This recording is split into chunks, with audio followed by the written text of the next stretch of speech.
io misaotranao amy fahasoavanao zay nomenay atramizay katramizao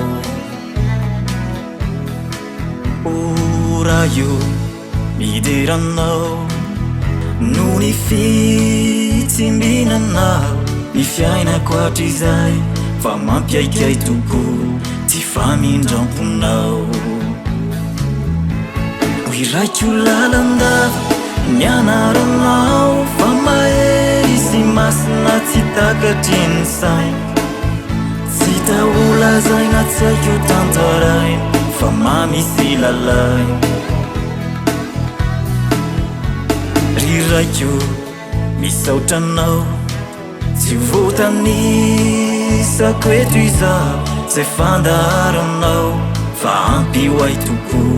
raha ny fahasoavanao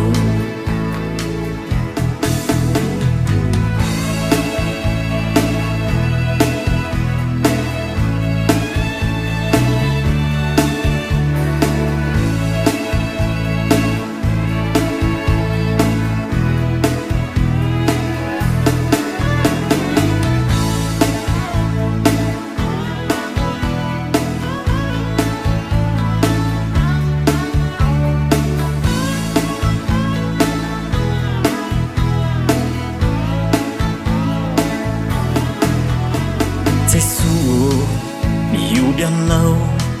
amreo ery anananao zay tsy aitoainy nanavotanao ty mpanomponao rifanaio miantso anao ity lelako izao faly miantsanao fa lehibe toko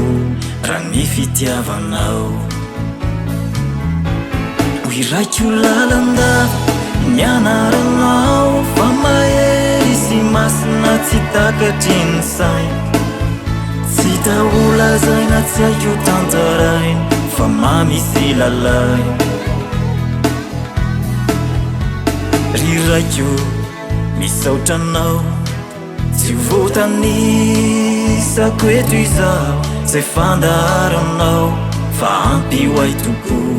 raha ny fahasoavanao hoiraiko lalandava mianaranao fa mahery sy masina tsy takatriny sainy tsy taolazaina tsy haiko tantarainy fa mamisy lalainy